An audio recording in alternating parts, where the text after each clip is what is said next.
De plus en plus qui nagent des épreuves de 50 sans respirer. Puis là, il n'y a pas de stratégie. Hein. Là, c'est une mise en place technique importante, mais voilà, à fond du début jusqu'à la fin. Allez, ça y est, c'est parti. Oula, il y en a un qui a attaqué très tôt. C'est justement apparemment Julien Bérolle, me semble-t-il. Et Maxime Grousset qui est bien placé en haut. Ouais, la ligne 4, c'est bien aussi. Alors... c'est Maxime Grousset qui gagne. C'est Maxime Grousset. 23-39. Alors, on l'a oublié parce que moi, j'étais resté figé sur la ligne 4. Je pensais que c'était... Non, il a bien réussi sa course. C'était Thomas Piron, mais non. 23-39 et Thomas Piron qui est deuxième. Avec du papillon encore, mais sur 200 mètres cette fois, avec Faustine Barral qui s'élancera de la ligne numéro 8. Camille Tissandier, ligne numéro 7. Qui a déjà remporté dans cette compétition le 204 nage et le 404 nage. Sacré chrono, ça. Lucie Delmas, la sœur du jumelle. Oui. Justine Delmas qu'on verra tout à l'heure sur le 200 papillons. Tout à l'heure. Et là, elles sont parties. Ouais, c'est très très très serré. Oh là, la bataille enchaîne plus vite au niveau des bras. Elle a plus de fréquence. Oh là là là là là là là. Non, apparemment. Lilou Rossancourt. C'était chaud, hein. Et on enchaîne avec 400 mètres. 4 nages, messieurs. 11 sur le 200 mètres 4 nages aux derniers Jeux Olympiques à Tokyo. Exact. Donc c'est toujours super d'avoir un médaillé olympique au milieu du bassin, qui puisse se confronter aux nageurs français. Même s'il y aura sans doute quelques secondes d'écart entre ce nageur et les autres. Néanmoins, ça crée de l'émulation et c'est bien pour tout le monde qui soit là. Alors, Jérémy Lesplanches qui arrive à conserver la tête, mais sous la pression d'Emilien Matenet. Ouais, qui essaye de revenir, mais là il accélère le Suisse là. Il a passé la surmultipliée. Il relance, il le voit remonter donc il relance. Ça fait une belle course. Ah, c'est magnifique. Ouais. Alors Jérémy Lesplanches remporte la course, mais Emilien Matenet qui était pas loin du tout.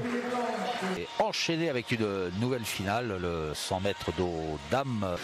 Dans le SAS, les nageuses qui se préparent. Un petit mot peut-être aussi sur, comme on a parlé des Manodou et de leur Manodou, de Philippe Lucas qui reste s'est lancé au signal du starter sur la finale du 100 mètres d'eau des championnats de France. Et c'est parti. Alors on va suivre, hein, bien sûr, les lignes d'eau. Analia a fait une belle coulée. 3, 5 et 6. Ça revient fort au centre du bassin. Au centre du bassin, oui, avec la ligne d'eau numéro 4, Marie-Sophie Ravel, la canadienne, et qui ne bataille pas pour le titre. Et ça y est, c'est fait. 59-88 pour Analia, super performance. Analia Pigré, championne de France. Elle a annoncé qu'elle va aller chercher le record de Laure Manodou, qui est de 59-50. Ce ne sera pas pour aujourd'hui, mais ça va pas tarder. De torse de ces nageurs et de ces nageuses avec le 100 mètres brasse, messieurs. Avec Clément Bidard qui nous vient de Mulhouse, tout comme son partenaire de club Antoine Marc. C'était justement lorsqu'il était 3e au championnat de France à Chartres. Allez, c'est parti. 100 mètres brasse. Et c'est Karel Cassi qui sort devant sans surprise. Avec un bon retour qui semble même peut-être prendre la tête. Karel Cassi, Antoine Vecchiera, c'est ex-aequo. Ils sont champions de France tous les deux, super. Ah oui, c'est bien. Karel Cassi et Antoine Vecchiera. Il y a une sacrée dynamique au Dauphin toulousain. C'est un beau club, c'est une institution. Là, ils ont beaucoup de nageurs engagés dans la compétition, ils sont présents sur toutes les finales. Allez, c'est parti pour 200 mètres brasse.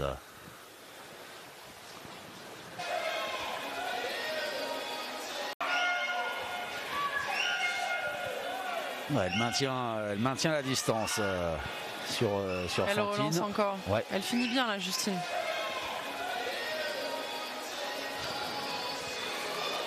Et championne de France, oui, Justine Delmas, 2 minutes. Parfaitement bien géré. 26 secondes et 76 centièmes.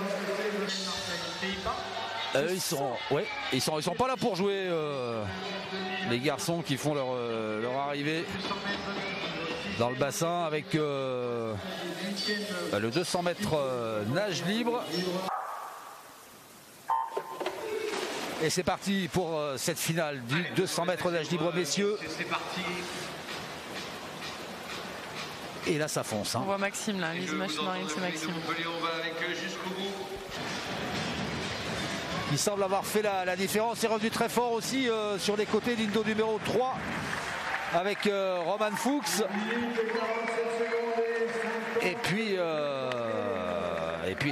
Enzo Tesic, dont on l'avait dit qu'il fallait peut-être se méfier un petit peu. Eh bien, c'est lui qui complète le podium. Avec de beaux objectifs pour cette saison à venir. Voilà, il l'a dit, qualifié en relais, maintenant il va se qualifier en individuel. En individuel, c'est bien d'être ambitieux. Et ça y est, c'est parti. 50 mètres nage libre d'âme, ça va aller très vite. On va jusqu'au bout avec elle.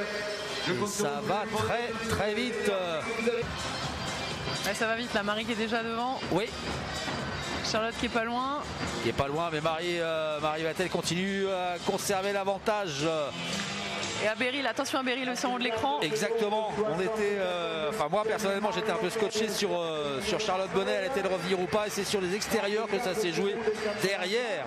Derrière Marie Vatel qui a été impressionnante encore.